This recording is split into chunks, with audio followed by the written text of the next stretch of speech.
ॐ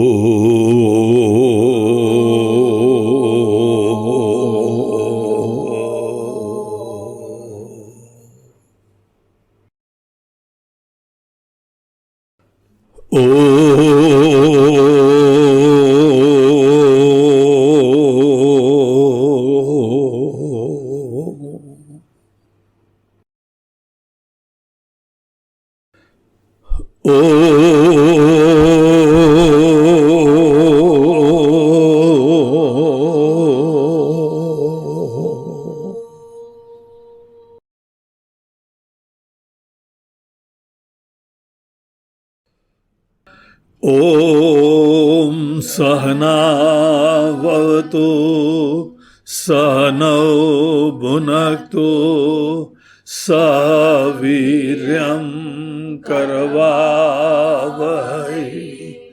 तेजस्विनावधीतमस्तु मा विद्विषावहै।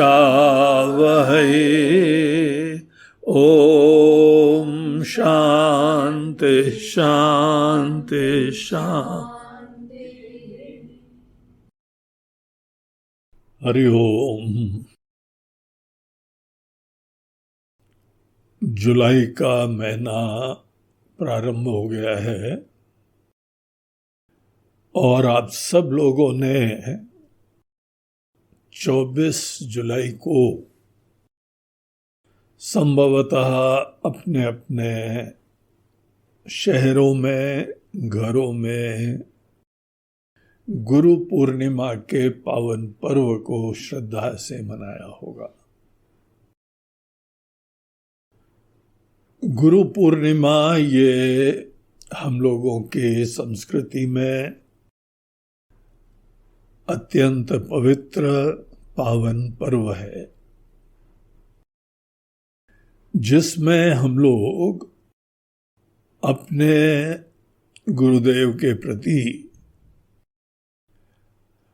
अपनी श्रद्धा और भावना भी व्यक्त करते हैं। गुरु का जीवन में बहुत महत्वपूर्ण योगदान होता है। हम लोग अपने जीवन के प्रारंभ से देखें, मनुष्य के अंदर बहुत आवश्यकता होती है कि उसको हर चीज का मार्गदर्शन प्राप्त होता है। बाकी पशुओं में ऐसा नहीं होता है। वो पैदा होते हैं, उनके अंदर पहले से प्रोग्रामिंग होती है और अपनी प्रोग्रामिंग से पूरा जीवन व्यतीत कर लेते हैं।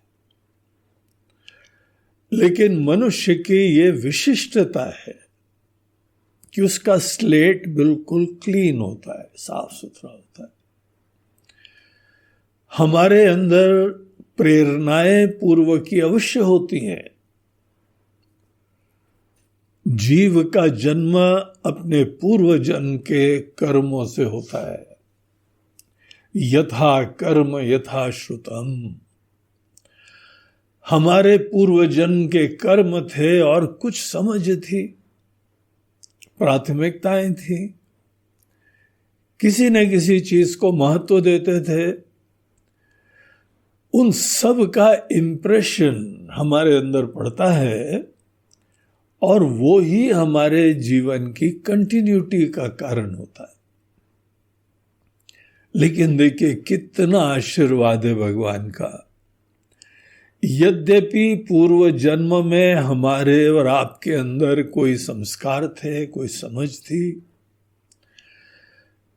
लेकिन इस जीवन में हमारी स्लेट क्लीन होती है।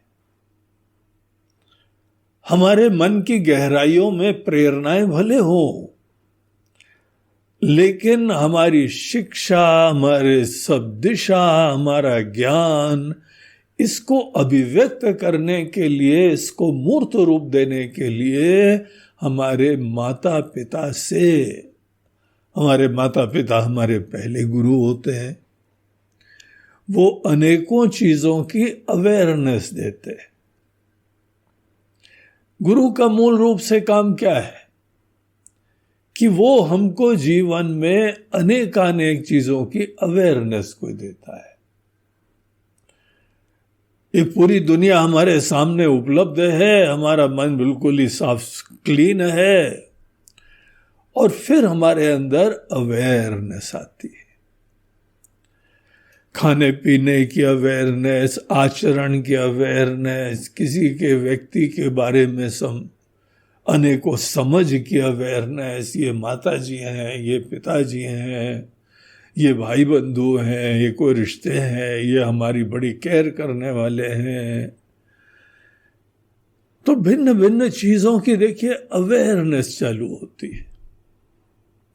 हम लोग बड़े हो जाते हैं तो स्कूल में जाते हैं, कॉलेज में जाते हैं, वहाँ पे हमको अक्षर ज्ञान मिल रहा है, अनेकों चीज़ों का और परिचय प्राप्त हो रहा है। स्कूल कॉलेज में जाके एक विशिष्ट क्षेत्र के हम जो हैं वहाँ प्रवीण बनते हैं, दक्ष बनते हैं। ये सतत हमारे अंदर जो लोग अवेयरनेस क्रिएट कर रहे हैं वो सब हमारे शिक्षक लोग हैं। और इन सब तथ्यों के बारे में संवेदना होनी चाहिए कि ये एक प्रोसेस से हम लोग गुजर रहे हैं। यही नहीं है कि हमको इस चीज का एहसास होना चाहिए कि अनेकों का योगदान है, हमारी स्लेट में किसने क्या जो है लिखने के लिए योगदान दिया। अनेकों चीजें तो देखा देखी में हम अपने आप समाज से सीखते रहते हैं। जो चीजें हमको देखा देखी में प्राप्त होती है उसको वासनाएं बोलते हैं। जो अनेकानेक चीजें हमको दूसरे लोग संकल्प पूर्वक प्रदान करते हैं उसको संस्कार बोलते हैं। तो हमारा मन अनेकों रंग में रंगता चला जाता है और इस तरीके से हमारे व्यक्तित्व का निर्माण होता है। हमारा आज जो भी व्यक्तित्व है, आपका जो व्यक्तित्व है, आप किसी क्षेत्र में विशेषज्ञ होंगे, दक्ष होंगे, कलाकार होंगे, संवेदना होगी, अच्छे रिश्ते निभाते होंगे। ऐसा जो व्यक्तित्व बना हुआ है, ये व्यक्तित्व का निर्माण में कितने लोगों के आहुतियां पड़ी हुई है। हम लोगों को अपने समस्त शिक्षकों के प्रति संवेदना होनी चाहिए। ये यथार्थ में जीने की बात है, ये रियलिटी में जीने की बात है। हमारा इसमें कोई एरोगेंस का प्रश्न ही नहीं है। बच्चे की हालत देखो क्या होता है और आज हम लोग क्या हो गए। ये पूरी जो यात्रा है क्लीन स्लेट वाले से और आज अनेकों रंगों से रंगी हुई स्लेट है। इस पूरी यात्रा में हमारा अपना योगदान क्या है? हम लोगों ने कौन सा तीर मारा हुआ है? काहे की हवा में जी रहे हो? काहे का अभिमान है तुमको? विनम्रता से सच्चाई को देखो कि हमारा व्यक्तित्व में निर्माण में कितने लोगों ने सेवाएं बड़े स्नेह से, बड़े संकल्प पूर्वक, बड़े भाव से, बड़ा सोच समझ के उन्होंने प्रदान करी है। हाँ, बहुत सारी चीजें जो हैं उन्होंने नहीं प्रदान करी, हमने देखा देखी में सीख लिया है। टीवी से सीख लिया है, पिक्चर से सीख लिया है, समाज से सीख लिया है, बाजार जाते हैं वहाँ से देखा देखी में बहुत सीखते हैं, बहुत सारी चीज़ें सीखी। तो जो जो अनजाने में सब आ गया है वो भी हमारे अंदर एक व्यक्तित्व के निर्माण में उसने भी योगदान दिया है। और अनेकों लोगों ने जो कॉन्शियसली डिलिबरेटली हमारे अंदर रंग रंगा है, उन सब का विशेष रूप से धन्यवाद। तो हम लोग यद्यपि एक संवेदनशील इंसान की तरीके से अपने जीवन में समस्त लोगों का योगदान के प्रति कृतज्ञता अभिव्यक्त करें, प्रोवाइडेड आप जो आज हैं उसको आपको बड़ी प्रसन्नता हो रही है। अब अनेकों लोग हैं यार, हमारे माता पिता ने क्या कर दिया, हमारे गुरु लोगों ने क्या सिखाया, और आपने तो इतना दिया ही नहीं, हमको इतना ज़्यादा देना चाहिए था। और वो वैसे लोग भी होते हैं सैंपल्स, उनमें कोई कृतज्ञता नहीं होती, उनमें तो शिकवे शिकायतें होते। तो इस तरीके से हम लोग बाकी अनेकों के प्रति जो योगदान हो रहा है उसके बारे में अवश्य संवेदनशीलता रखें। लेकिन आपको जो है ये ध्यान रखना चाहिए कि गुरु पूर्णिमा का जो पावन पर्व है वो मात्र शिक्षक दिवस नहीं है। गुरु पूर्णिमा जो है वो किसका जन्मदिन हुआ है? वेद व्यास जी का। वेद व्यास जी का आविर्भाव इस दिन हुआ था। पिछले सत्संग में हमने वेद व्यास जी की कुछ चर्चा करी थी, उनके जीवन के बारे में कुछ आपको बताया था। इतने ज्ञानी, इतने इंस्पायर्ड, और उनके पिताजी से उनको इतनी शिक्षा प्रेरणा मिली पराशर ऋषि जी से, और फिर ऐसी विषम परिस्थितियों में वो रहे भी बड़े मजबूत, इतना विवेक, इतना ज्ञान कि हम लोग आज भी गीता पढ़ते हैं जो वेद व्यास जी ने हम लोगों को दी। गीता को समझने में हम लोगों को कितना चिंतन करना पड़ता है। आत्मसात करना वो तो एक बहुत बड़ा आशीर्वाद हो जाएगा। लेकिन गीता जिसने लिखी है उसके ज्ञान के बारे में आप सोचिए, उसका जीवन दर्शन के बारे में सोचिए। तो भगवान वेद व्यास जी का जन्मदिन होता है जिस दिन, उस दिन हम लोग गुरु पूर्णिमा मनाते। हम जिस समय अपने व्यासपीठ के ऊपर बैठते हैं तो हम अपने समस्त आचार्यों का, साक्षात परब्रह्म परमेश्वर से ये ज्ञान की परंपरा प्रारंभ हुई।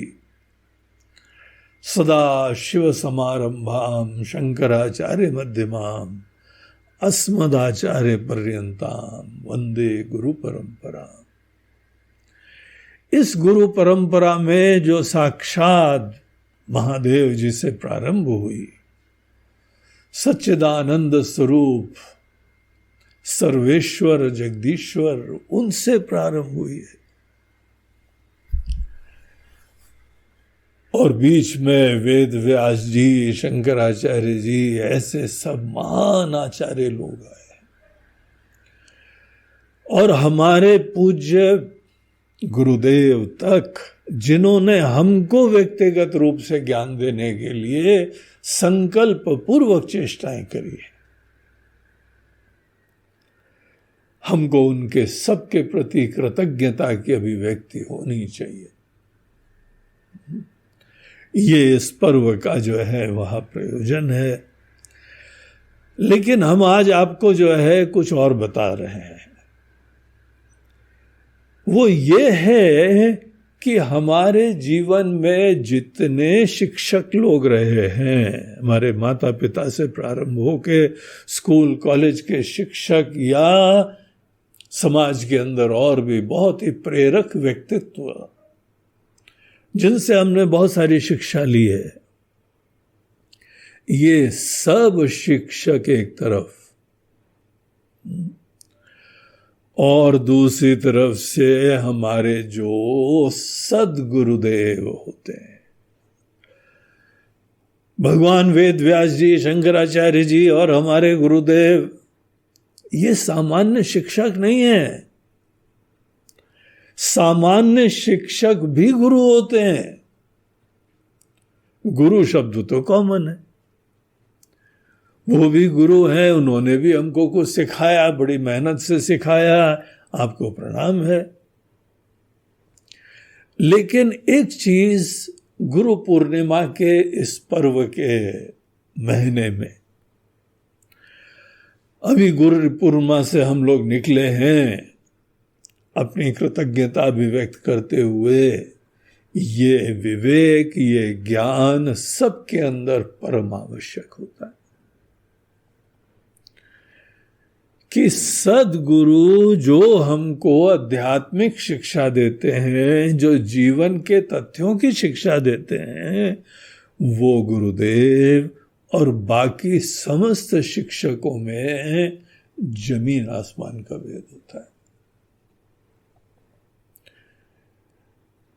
और वो कौन गुरु होते हैं? देखिए, बाकी जो गुरु हैं उन्होंने कोई ना कोई शिक्षा दी, उन्होंने कोई ज्ञान प्राप्त करा, उन्होंने किसी फील्ड में दक्षता प्राप्त करी और वो एक अच्छे शासन के द्वारा क्वालिफाइड टीचर भी बने, बीएड हो गए, एमएड हो गए और बहुत ही अच्छे शिक्षक बन गए। शिक्षा की कला, शिक्षा के विविध तरीके वो सब उन्होंने सीखे और एक क्षेत्र में बड़े प्रवीण हुए। वो उन्होंने हमको बड़े प्रेम से सिखाया, बहुत अच्छी बात। लेकिन आध्यात्मिक गुरु में क्या विलक्षणता होती है? एक तो वो जो है सामान्य शिक्षकों की तरीके से कोई बीएड और एमएड प्राप्त करके जो है ना वो शिक्षक नहीं बनते। हमारे जो सद्गुरुदेव होते हैं उनके अंदर बड़ा विशिष्ट क्वालिफिकेशन होता है। आपको कोई भी मिले, बहुत ही उसने भजन गाया और बड़ा कीर्तन करा और बहुत ही जो है वो प्रेरणा दी और चमत्कार भी दिखा दिया, बोला वाह भाई, हमको तो हमारे गुरुजी मिल गए। और पता लगा वो संत की फोटो लगाई और हमने जो है वो उनसे प्रेरणा ली, सवेरे शाम प्रणाम करते हैं, आरती उतारते हैं। ये सब अच्छी बात है। आपको जीवन में जो भी प्रेरणा दे वो बहुत अच्छी बात है। और जो हमारे प्रेरणा के आस्पद होते हैं हम उनके प्रति अपनी श्रद्धा भक्ति अभिव्यक्त करें, ये भी बहुत ही एक अच्छे संवेदनशील संस्कृत कल्चर्ड व्यक्ति का लक्षण है। लेकिन आपको एक चीज यहां पे बहुत आवश्यक है, ध्यान रखना चाहिए। हमको जो प्रेरणा देते हैं अच्छी अच्छी बातों की, देखिए बाकी हमारे माता पिता से प्रारंभ करते हुए बाकी सब अच्छी अच्छी बातों की तो प्रेरणा दे रहे हैं। इसीलिए मात्र जो हमको अच्छी प्रेरणा देते हैं, भजन करवाते हैं, ध्यान करवाते हैं, योगासन करवाते हैं, मेडिटेशन करवाते हैं, भजन करवाते हैं, म्यूजिक सिखाते हैं, सब गुरु हैं। लेकिन ये वेद व्यास जी जैसे गुरु कोई भी नहीं है, शंकराचार्य जी जैसे गुरु ये कोई भी नहीं है। आध्यात्मिक गुरु they are class apart, different होते हैं। इसीलिए हमको यहां पर एक दूसरा शब्द प्रयोग करना पड़ेगा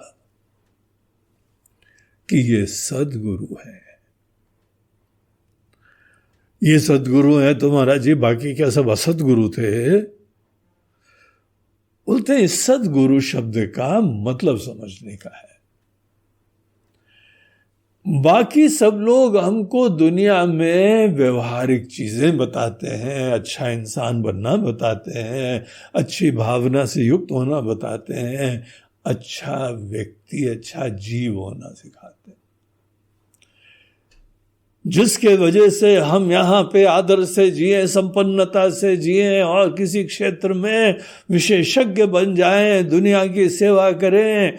यहाँ पे पूरी दुनिया एक यज्ञ की तरीके से है और हम एक क्षेत्र में आहुति देते रहें।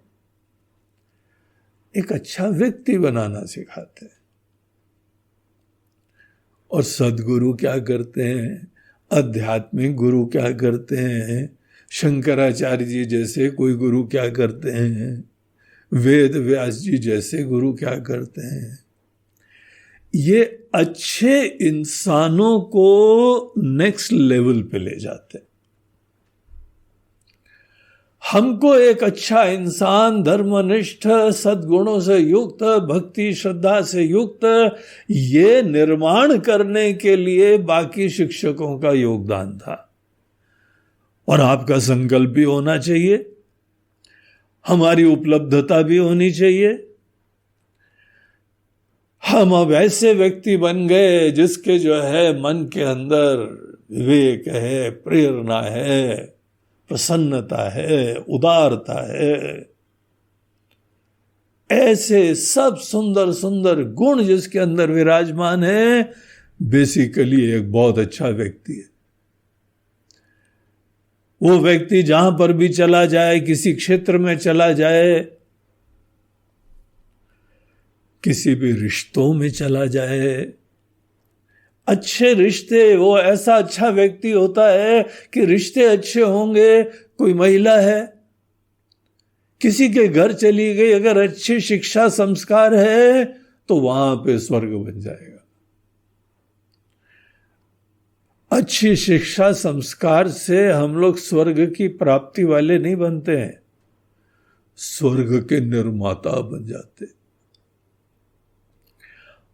स्वर्ग तो आपकी मुट्ठी में। आपको एक अच्छा आशियाना बनाना, रिश्ते बनाना, घर बनाना, परिवार बनाना, अच्छा कुल बनाना, अच्छी कंपनी बनाना, अच्छा बिजनेस करना, अच्छा समाज बनाना, इस सब चीजों का आपके पास सामर्थ्य हो गया।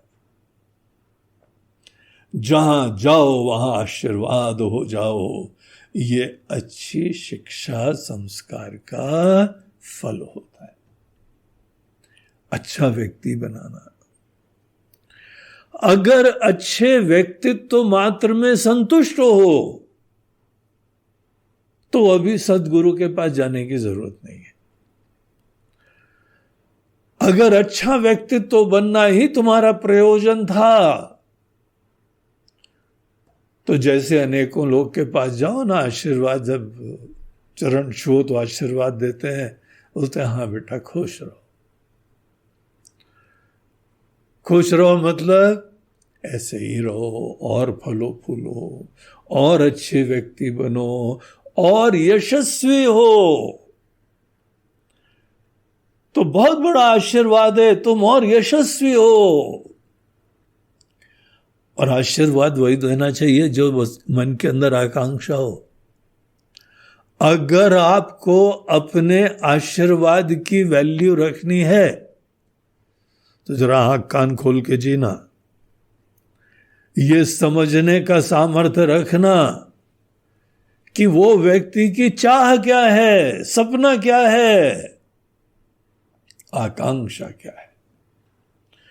जैसे जिसका सपना हो, आकांक्षा हो, उसके जब अनुरूप फल दिया जाता है तो लंबा दंडवत प्रणाम होता है।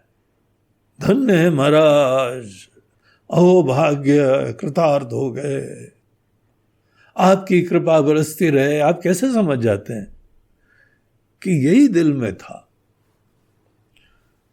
बोलते हाँ बेटा इसीलिए तो गुरु हैं। समझ जाते हैं हम तुम्हारे दिल में है क्या। किसी भी इंसान के दिल में क्या है, ये समझने के सामर्थ्य को संवेदनशीलता बोलते हैं, सेंसिटिविटी बोलते हैं, बुद्धिमत्ता बोलते हैं। आपके कलीग्स हों, आपके साथी हों, आपके जूनियर हों, आपके सीनियर हों, आपके नेता हों, समझना सीखो उनके दिल में क्या है, क्या प्राथमिकताएं, क्या सपने।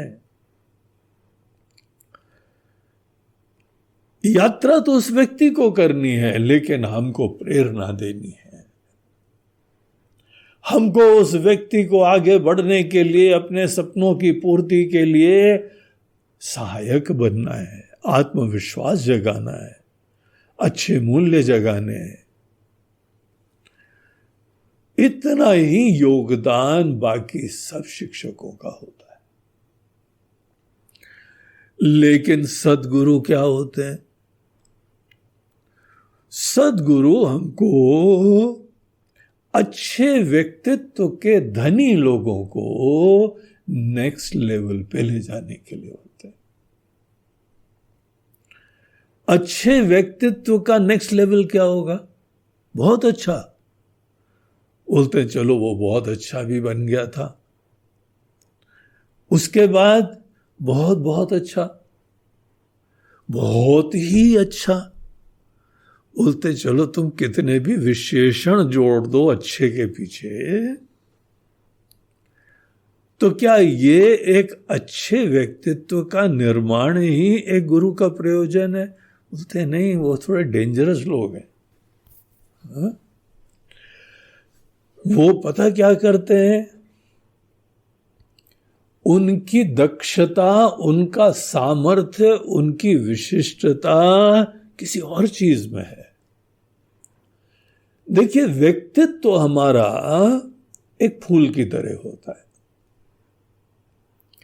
जैसे फूल खिलता है ना, पूरा ब्लॉसम होता है, सुगंध आती है, मकरंद होता है, फल का निर्माण करता है। हर व्यक्ति का व्यक्तित्व एक फूल की तरीके से है, और ये धीमे धीमे खिला है। ऐसा नहीं है कि आज जो तुम्हारा व्यक्तित्व है, पर्सनालिटी है, यही लेके पैदा हुए थे। अगर डॉक्टर अभी आज हो तो ये थोड़ी है कि जब पॉप आउट करे थे, दुनिया में आए थे, तो डॉक्टर साहब गले में स्टेथोस्कोप डाल के आए थे। अगर बिजनेसमैन हो, अगर कोई जो है वकील हो, ये थोड़ी है कि वो वकील की जो है टाई पहन के निकले थे, काला कोटधारी। क्या इस तरीके से दुनिया में आए थे? अभी हम लोगों ने देखा टोटल क्लीन स्लेट है, कुछ भी नहीं पता था। लेकिन ये आज आप जो है बहुत अच्छे डॉक्टर, इंजीनियर, सीए, वकील, बिजनेसमैन, नेता, या सिंपल जो सबसे स्पेशलिस्ट गृहिणी बहुत हाईली स्पेशलिस्ट जॉब होता है। आजकल की गृहिणियों को इसका स्वाभिमान नहीं होता, ये बड़ा प्रॉब्लम है। बड़े रेयरली हमने देखा कि गृहिणी को गृहिणी होने का स्वाभिमान हो। हम किसी भी क्षेत्र में दक्ष हो गए। देखिए, आज जो भी हम हैं, ये फूल की तरह से खिला है, और जैसे फूल खिलता है वैसे थोड़ी देर में मुरझाता भी है। अनेकों रिटायर्ड डॉक्टर देखो, अनेकों रिटायर्ड जो है इंजीनियर देखो, दिमाग तेज होगा, अच्छा शार्प होगा, एक दिन दिमाग भी ढीला पड़ जाता है। डिमेंशिया हो गया, एल्जाइमर हो गया, बुद्धि खत्म हो गई। तो यही जीवन है ना। धीमे धीमे हमारा व्यक्तित्व खत्म होता है, उसके बाद हम यहां से भूतकाल के हो जाते हैं, वर्तमान से हम भूत बन जाते हैं। आप सबकी स्मृतियों में रहेंगे, दृष्टि में नहीं रहेंगे। इसीलिए ऐसा करके जाना कि लोग अच्छी तरह से याद करें। जाना तो है ही। व्यक्तित्व फूल की तरह से खिला, और उसके बाद व्यक्तित्व मुरझाया, और उसके उपरांत व्यक्तित्व हमारे कमरे में फोटो की तरीके से है, जिसके ऊपर माला चढ़ी हुई है। एक दिन सबका हाल होने वाला है, ध्यान रखो। ये जीवन है, इसके लिए शौक नहीं होना चाहिए। अरे स्वामी जी वो मर गया, अरे गुरु जी वो मर गया। अभी हमको कल ही एक पत्र आया इंटरनेट पे, गुरु जी हमारा पति था, मर गया, क्या करें?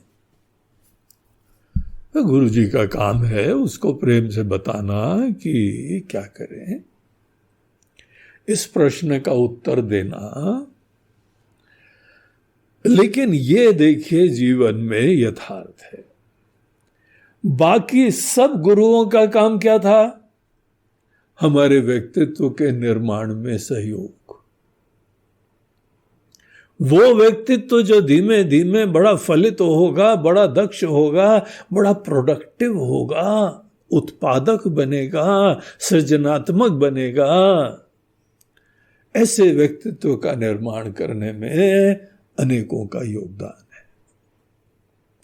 जो जो योगदान देते हैं सबके प्रति बड़ी आदर की भावना रखो, लेकिन ये मत भूलो कि व्यक्तित्व का निर्माण करने में इन्होंने योगदान दिया है। तुम्हारे सपनों को जगाना, सपने आइडेंटिफाई करना, सपना दे पाना, सपने को चरितार्थ कर पाना, सपना पूरा करने के लिए योगदान देना, और एक सपना पूरा हो तो दूसरे नए सपने मिल पाना। इसीलिए तो बिजी रहेंगे। एक सपना पूरा हुआ बट ठंडे पड़ गए तो अभिमानी हो गए, और केवल धीमे धीमे जो है वो विनाश हो जाएगा। तो एक जीव के सपने, और जीव के एक सपना पूरा हो जाए तो दूसरे सपने, तीसरे सपने, और पूरी दुनिया के लिए इस तरीके से वो योगदान दे रहा है। ये एक अच्छे जीव का जीवन है। लेकिन हम लोग क्या देख रहे हैं? ये व्यक्तित्व फूल की तरह खिलता है और फूल की तरह मुरझा जाता है। हाँ, इस प्रोसेस में फल उत्पन्न हो जाता है, और वो फल दूसरे बीज उत्पन्न कर देता है, और दूसरे फल हो जाते हैं, दूसरे पेड़ हो जाते हैं। ये प्रोसेस तो चलती है, लेकिन ये जीव का क्या हुआ? ये तो दीवार पे टंगा हुआ है माला के साथ, खत्म हो गया। अनेकों के मोबाइल के आप वॉलपेपर बने होंगे। अगर जो है फोटो वाला जमाना तो गया, अब तो मोबाइल के वॉलपेपर वाला जमाना आ गया। आपके कोई बहुत प्रिय होंगे, बड़े आदरणीय आपको समझते होंगे, तो आपकी फोटो जो है उनके मोबाइल में आ जाएगी। और इससे ज्यादा क्या होगा? इस प्रोसेस में आपका क्या हुआ? क्या बाहरी उपलब्धि, क्या ही श्रेय, और उसके वजह से अपनी पीठ ठोकना, और बाद में खुद जर्जर हो गए, असमर्थ हो गए। उसके उपरांत उसकी जो है ग्लानि होना। तो कुछ लोग इसी व्यक्तित्व के निर्माण को ही जीवन में शिक्षा का केंद्र बिंदु नहीं समझते। जिन्होंने हमारे व्यक्तित्व के निर्माण में योगदान दिया उनको प्रणाम है, लेकिन अब हमारे अंदर एक दूसरी जिज्ञासा है। जिज्ञासा ये है कि ये व्यक्तित्व धारण करने से पहले हम क्या थे? कुछ तो थे। यद्यपि कोई दृष्ट चीज नहीं है, कोई ग्राह्य चीज नहीं है, कोई एक संकुचित व्यक्तित्व वाली चीज नहीं है, लेकिन कुछ तो है ना। ये थोड़ी है कि अभाव से कोई भाव हो जाता है। उस समय हम लोग क्या होते हैं, और जो मूल रूप से होते हैं वो बाकी सब चीजें बनने के लिए उपादान होता है, मटेरियल होता है। और जिस समय हमारा ये व्यवहारिक व्यक्तित्व खत्म होगा, ये सपना टूट जाएगा, समाप्त हो जाएगा। हमारे शरीर और हमारे व्यक्तित्व, हमारे कार्य की तो लोग बड़े, हो सकता है अनेक लोग बड़े आदर करते हों, हम अनेकों दीवालों में आ गए, अनेकों वॉलपेपरों में आ गए, अनेकों जो है वह मालाओं से युक्त हो गए। लेकिन हमारा क्या है?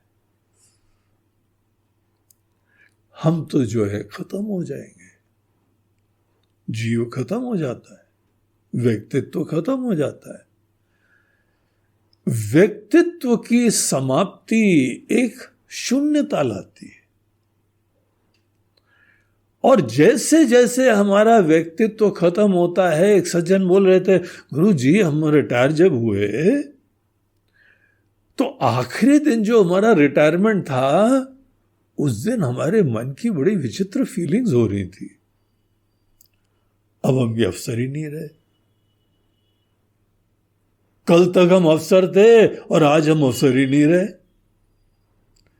कल हम सबको पे बांटा करते थे, आज लाइन में खड़े हुए, भैया बाबूजी पे हमारी दे दो। पूरा पासा पलट गया। अब वो आदर नहीं है, वो हमारे जो है व्यवस्था नहीं है, वो घर नहीं है, और वो सरकारी गाड़ी चली गई, अब कुछ भी नहीं रह गया। भले जॉब वाले हों या प्रोफेशनल्स हों या बिजनेसमैन हों, एक दिन यह जीव की जर्जरता और विनाश जीवन का यथार्थ है। एस्केप नहीं कर सकते हो। कितनी भी हेल्थ बना लो, दंड जो है पेल लो और योगासन कर लो, प्राणायाम कर लो, भविष्य में ये देखना भी सीखो। अपनी जो है वह बुढ़ापे की पिक्चर नहीं देख सकते हो तो अपने माता पिता की देख लो भैया, अपने दादा दादी की देख लो। है? वो हमारी पिक्चर है भविष्य की। एक दिन ऐसे होएंगे, कब बेटा तुम कहाँ हो?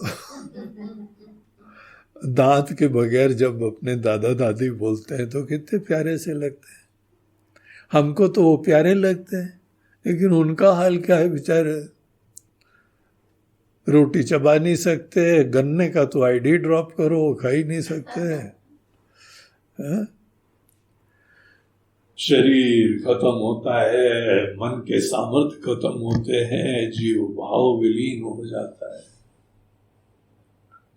कुछ लोगों की जिज्ञासा इसकी होती है कि जीव से पहले हम क्या थे, और ये तो निर्मित है, ये हमारी वास्तविकता थोड़ी है।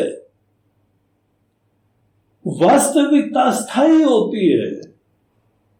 अग्नि की कितनी लपटें हो जाए, कितने रंग हो जाए, कभी पीला, कभी नीला, कभी लाल, कभी हरा, अग्नि की लपटों में ये सब रंग आते हैं। लेकिन अग्नि का तत्व तो केवल उष्ण होता है, गर्म होता है, गर्मी ही अग्नि होती है। वैसे हमारा और आपका मूल तत्व क्या है?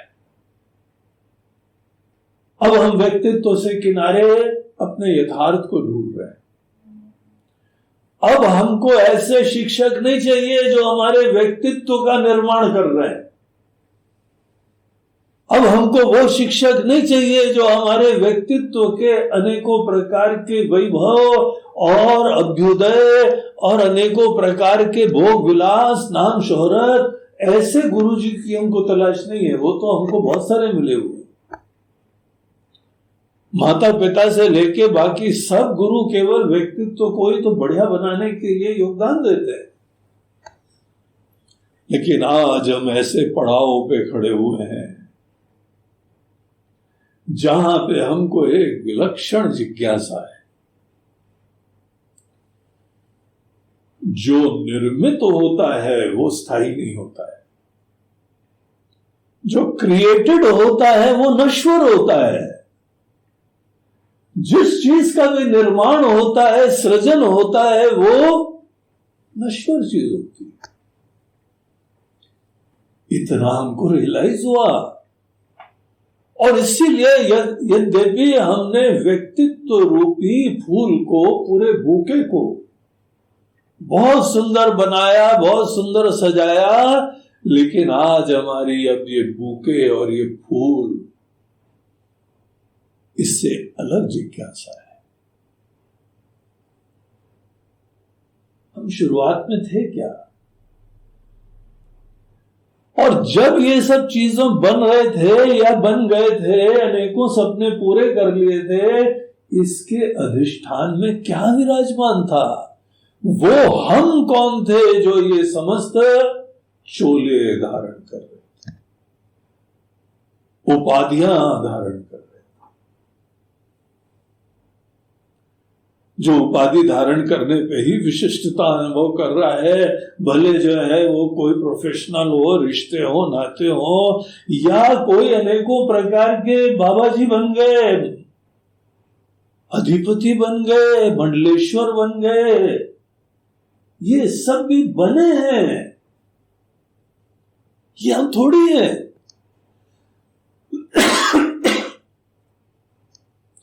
जो चीज भी हम बन जाते हैं, तो ये जो यहां पे हमारा व्यक्तित्व है, इस व्यक्तित्व को वो कौन सा स्थायी तत्व है जो धारण कर रहा है, आत्मवान कर रहा है, जिसके वजह से हम ये व्यक्ति बन पा रहे हैं, वो क्या तत्व है? और जब ये व्यक्तित्व खत्म होगा तो क्या टिका रहेगा? कुछ तो बचा रहता है ना। कुछ विरले लोगों के अंदर उस चीज की जिज्ञासा होती है। यतो वा इमानि भूतानि जायन्ते ये न जातानि जीवन्ति यत् प्रयन्ति अभिसंविशन्ति तद विजिज्ञासस्व तद ब्रह्मेति। व्यक्तित्व के निर्माण से पूर्व हम क्या थे? व्यक्तित्व का निर्माण जब हो रहा था, बन गया था, तो कौन धारण कर रहा था? और जब ये समाप्त हो जाता है तो क्या रहता है? वो दरअसल हम और आप सच्चाई में हैं। परमार्थता हम सब लोगों की वही अस्मिता है। जो नश्वर है वो तत्व थोड़ी है। एक क्षण के लिए आप कर्ता बन गए, इसलिए अगले क्षण कर्ता नहीं है। एक क्षण जो है वो आप ड्राइवर हो गए, अगले क्षण नहीं है। ये थोड़ी है कि हम ड्राइवर ही हमारा व्यक्तित्व हो गया, हम जो है एक क्षण में जो सेवा कर रहे हैं डॉक्टर बन गए। ये डॉक्टर बनना आपका वास्तविक परिचय थोड़ी है। घर के अंदर बैठे हुए हो, ये सब थोड़ी है कि आप यहां डॉक्टर साहब हो। आपका इलाज कोई और करता है। आपके माता पिता, रिश्ते नाते, पति पत्नी, वो इलाज करते हैं आपका। तो ये थोड़ी हमारा वास्तविक परिचय। तो हमारी मूल वास्तविकता क्या है? जिसके अंदर ये जिज्ञासा उत्पन्न होती है, वो एक डिफरेंट गुरु जी के पास जाता है। नहीं, यहां दुनिया में ऐसे लोगों की बहुत ही रेयरिटी है, बहुत कॉमन नहीं है। ऐसे जिज्ञासु लोग ही बड़े विरले होते हैं। ऐसी जिज्ञासा ही नहीं होती है अनेकों की। और जिन लोगों के पास ऐसी जिज्ञासा हो जाती है, वो दुनिया से, बाकी सब व्यक्तियों से अलग हो जाते हैं।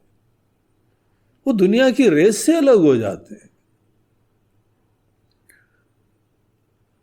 और अगर आप दुनिया की रेस में हैं तो आपको आध्यात्मिक गुरु, जो सदगुरु, उनका कोई ज्यादा महत्व, प्रेरणा नहीं मिलेगी, क्योंकि वो बड़ी फनी फनी बातें करते हैं। बड़ी विचित्र बातें करते हैं। ये भी निषेध करो, वो भी निषेध करो, अभिमान में मत रखो, कर्म भी मत करो, क्या मिलेगा तुमको, ये मायामय है, ये संसारी है और ये है। बोलते हैं स्वामी जी अभी हम इनके उपदेश के लिए रेडी नहीं, हम यहां बहुत कुछ करना चाहते हैं और ये हमको पंचर कर देते हैं। इतना उत्साह लेके जाते हैं और वो जहां बोल देते हैं कि ये सब नश्वर है, मायामय है, या हम तो दूसरे गुरु जी को ढूंढ रहे हैं जो हमारे सपने पूरे करवाते हैं। देखिए जो आध्यात्मिक गुरु है ना, आप भले गुरु पूनम मना लो, लेकिन हम आपको कटु सत्य बता रहे हैं, सदगुरु के पास जाने की प्रेरणा, पात्रता ये भी अनेकों के पास है ही नहीं, मोटिवेशन ही नहीं है, इच्छा ही नहीं है। लेकिन गुरु पूर्णिमा पे तो बहुत सारे लोग आते हैं महाराज जी, आपको दर्शन करने के लिए आते हैं। दर्शन तो बोलते हम दर्शन दे देते हैं बाकायदा, हम पूरे जो है वो फॉर्मल ड्रेस में पहन के बैठते हैं और बाकायदा आशीर्वाद की मुद्रा के साथ दर्शन देते हैं। दर्शन दे देते थे, वो दर्शन लेते हैं और चले जाते हैं। उनको ज्ञान थोड़ी चाहिए, उनको दर्शन चाहिए। उन्होंने हमको एसोसिएट कर रखा है कि उनकी मनोकामना की पूर्ति के लिए हम जो है गुड लक लाएंगे। तो गुड लक हम लाते हैं जब आशीर्वाद की मुद्रा में खड़े होते हैं ना, तो हम गुड लक लाते हैं। तो वो उनको मिल गया, वो चले गए, नेक्स्ट ईयर आएंगे, बोलते हैं गुरु जी आओ जो हाँ गुरु जी अगली बार। भगवान से भी बोलते हैं भगवान ये गणेश चतुर्थी चली गई, अगले साल दोबारा आना। तो ऐसे अनेकों लोग इसी लेवल के होते हैं, उनको सपने पूरे करने, अभी उनको पता ही नहीं है। और इसीलिए शराफत में हमको भी कुछ नहीं बोलना चाहिए। अगर हमने असली अपना रूप दिखाया तो बेचारा गुड लक भी भूल जाएगा, कभी यहां का रास्ता नहीं भटकेगा, वो कभी नहीं आने वाला। तो देखिए बहुत इंपॉर्टेंट है, अगर आप गुरु पूनम, वेद व्यास जी, शंकराचार्य जी, अपने गुरुदेव, इनकी वास्तविक महिमा अगर आप जानना चाहते हैं ना, तो आपको एक तत्व का जिज्ञासु बनना पड़ेगा। एक मुंडक उपनिषद के अंदर मंत्र आता है, जब बाकी संसार के साध्य और साधनों के ऊपर आपने अनुभव करा, अनेकों पॉसिबिलिटीज, गोल्स, एस्पिरेशंस, ड्रीम्स, उसकी प्राप्ति के लिए भिन्न भिन्न मीन्स, साधन, हमारे कर्म, हमारी अनुष्ठान, हमारी आराधनाएं, हमारे मेडिटेशन, हमारे योग, ये सब बहुत इंपॉर्टेंट चीजें हैं।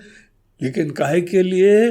हमारे सपने पूरे करवाने के लिए, व्यक्तित्व का निर्माण करने के लिए। लेकिन यहां पे गुरु के पास, आध्यात्मिक गुरु के पास जाने के लिए आपको इससे गुजरना इंपॉर्टेंट है। आवश्यक होता है कि कहीं पे दुनिया में कुछ करना सीखो, कुछ बनना सीखो, सपने पूरा करना सीखो, बड़े सपना देखना सीखो। लेकिन ये सब होने के बाद की ये कहानी है, और ये नहीं है आवश्यक कि बाद में, मतलब बुढ़ापे में। आपके सपने ऐसे अभी पूरे हो गए जल्दी? जिज्ञासा की कोई उम्र की लिमिट नहीं होती है, कभी भी जिज्ञासा हो सकती। कि असलियत क्या है हमारी, मूल रूप से हम क्या है? ये तो बने हुए हैं। बने हुए कोई मैं समझना, ये तो अपने आप को बेवकूफ बनाना होता और कुछ नहीं बनाना होता। ये हम थोड़ी हैं। इसको तो हम जब भी चेंज करना चाहें कर लें। तो मूल हमारा तत्व क्या है? इसीलिए जो सद्गुरु होते हैं उनकी क्वालिफिकेशन होती है। पहली चीज तो वो जो है अपने आप को नश्वर अब नहीं देखते, व्यक्ति नहीं देखते। जो अपने आप को व्यक्ति देख रहा है, प्रसिद्ध प्रबुद्ध और ये इस टाइप से है व्यक्ति, बोलते फिर वो गुरु सद्गुरु नहीं है। ना खुद अपने जीवन में किसी सिद्धि का प्रयोजन है, नहीं तुमको सिद्धि कराने का प्रयोजन है। न खुद कोई अनुभूति की आकांक्षा है, ना आपको अनुभूति कराने के लिए आकांक्षा है। अनुभूति तो अनुभव करता है ना। इन सब चीजों के पीछे वो हम क्या है जो अनिर्मित है, अनक्रिएटेड है, और जो नश्वर नहीं है, अजन्मा है, अमृत है, नित्य है, शाश्वत है। जिसको ये जिज्ञासा होती है उनके लिए वैल्यू होती है सद्गुरु की। और आपको हम अपने अनुभव से बताएं, ऐसे लोग बहुत रेयर होते हैं। दुनिया में भीड़ बहुत है, भक्त और श्रद्धालु लोग भी बहुत हैं, इस टाइप के जिज्ञासु बहुत विरले हैं। और क्यों विरले हैं उसके बारे में भी वो मुंडको उपनिषद का ही एक मंत्र आता है। बोलते हैं कि ऐसे स्टूडेंट को भी बहुत अनुभवी, विवेकी, ज्ञानवान होना पड़ता है, तब कुछ लेसन्स लाइफ के लर्न करता है, जीवन की परीक्षण करता है, कर्म की परीक्षा करता है।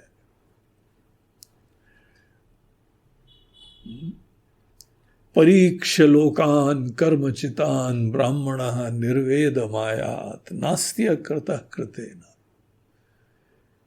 ये स्टूडेंट का क्वालिफिकेशन है। बाकी सब लोग का ये क्वालिफिकेशन केवल श्रद्धालु बोल रहे हैं हमारे गुरुजी हैं, इससे कोई थोड़ी हम गुरुजी बन जाते हो ना, तुम शिष्य बनते हो। भैया तुम्हारा शिष्य बनने का लक्षण यह है कि तुमने जीवन में कर्म के क्षेत्र की संभावनाओं की परीक्षा करी, बहुत गहराई से विचार करा, परितः ईक्षणम, बहुत अच्छी तरह से यथार्थ को देखा। क्या देखा? नास्ति अकृतः कृतेन, जो भी कृतम है सब नश्वर है। हम कुछ भी क्रिएट कर सकते हैं।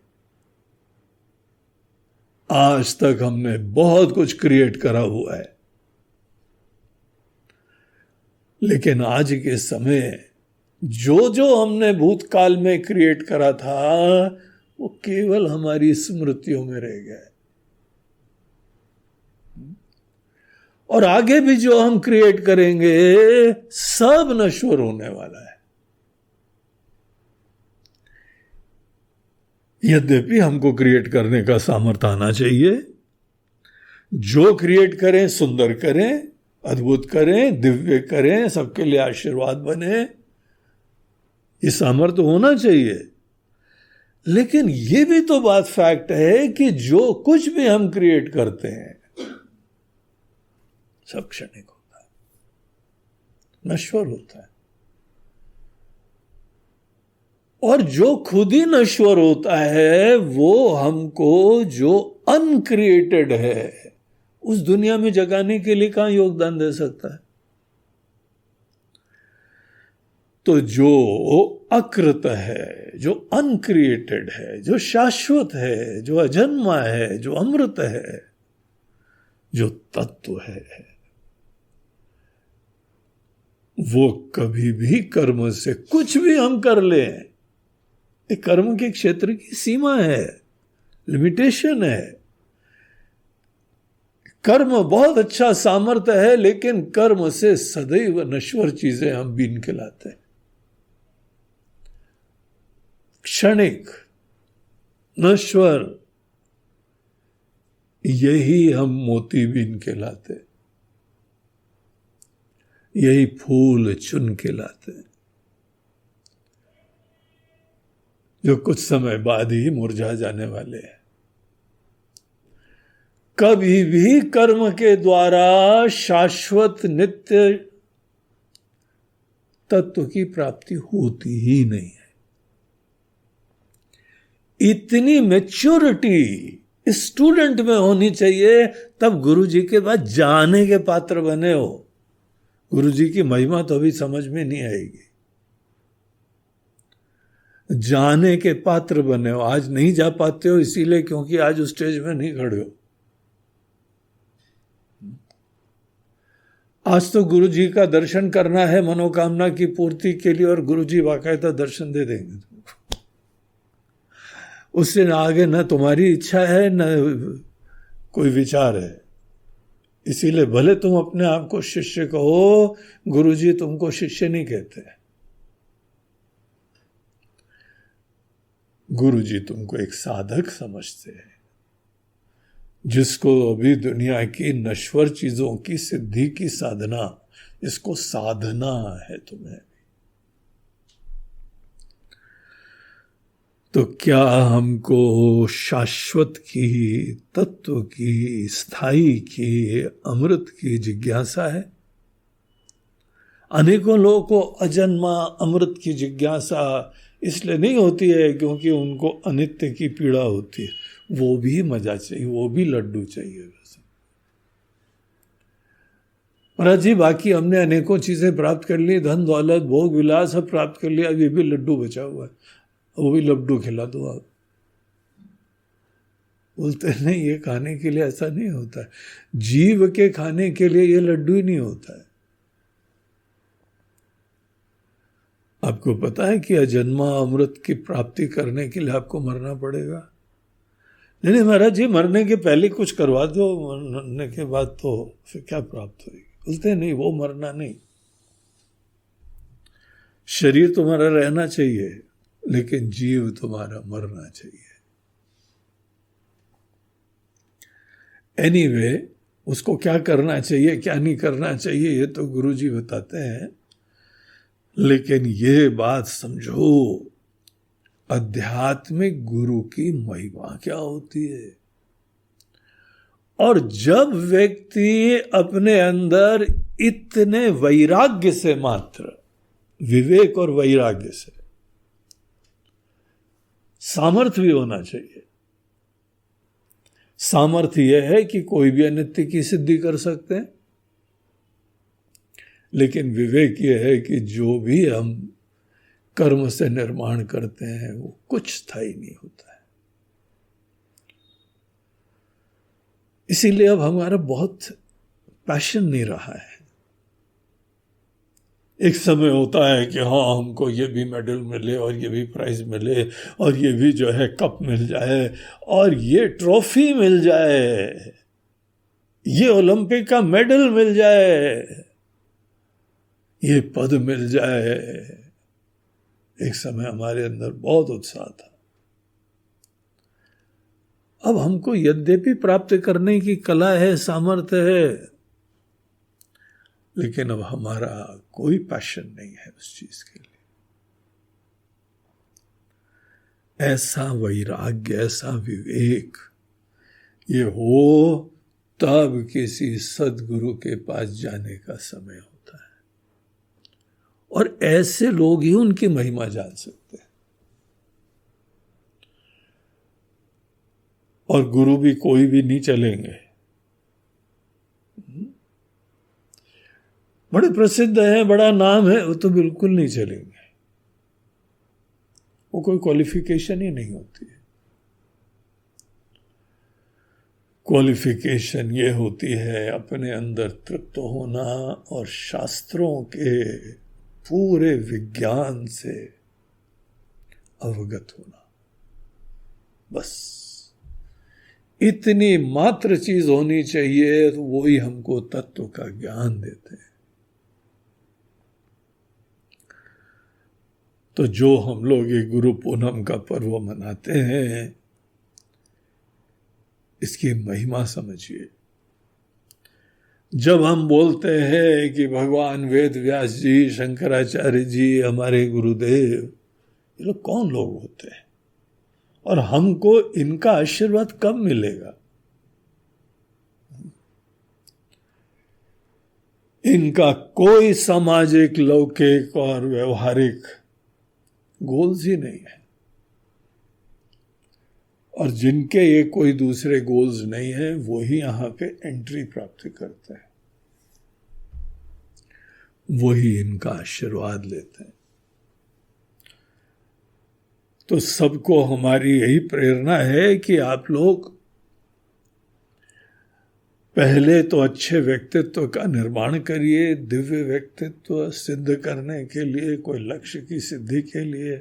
उसके बाद ये नेक्स्ट लेवल व्यक्तित्व के अधिष्ठान की जिज्ञासा रखो। नश्वर व्यक्तित्व के अंदर क्या स्थायी तत्व है, क्या रहस्य है, उस चीज की जिज्ञासा रखो। तब जाके हमको सद्गुरु की महिमा का ज्ञान होता है। तो इस बार के सत्संग में आप सब लोगों को इस चीज के बारे में हमने थोड़ा अवगत कराया, इनकी महिमा, अपने महात्माओं की, गुरुओं की, और कब हमको इस चीज की महिमा का वास्तविक एहसास होता है। इस बिंदु के ऊपर हमने कुछ प्रकाश डाला। संभवतः आप लोगों को ये बातें कुछ और अच्छी तरह समझ में आई होंगी और कुछ विचार का मसाला मिला होगा।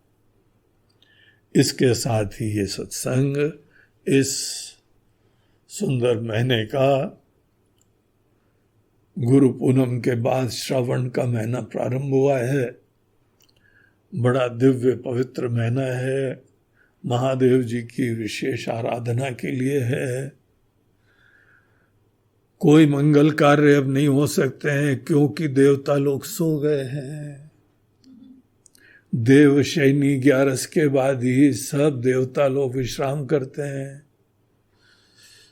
मॉनसून वेकेशंस होते हैं उन लोगों के, इसीलिए जो है आशीर्वाद देने के लिए अवेलेबल ही नहीं होते हैं। शादी ब्याह का आइडिया इस समय मत करना किसी का, कोई आशीर्वाद मिलेगा नहीं।